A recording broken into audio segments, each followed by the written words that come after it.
Doctor BR Ambedkar Konaseema జిల్లా ముమ్మిడివరం కాట్రేనికోన మండలం బల్సుతిప్ప గ్రామంలో పడవల పోటీ.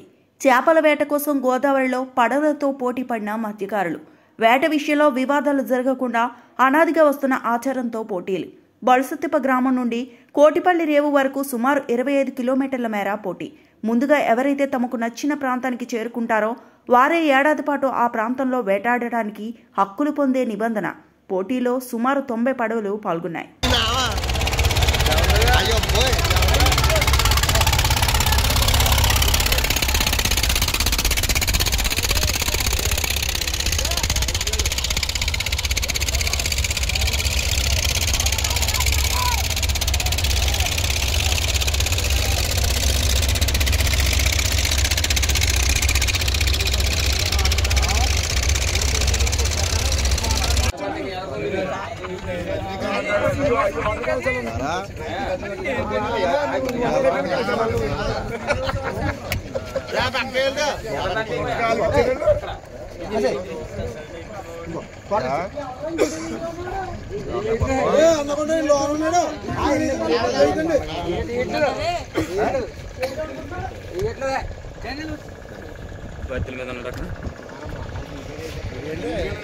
ముందర తీసి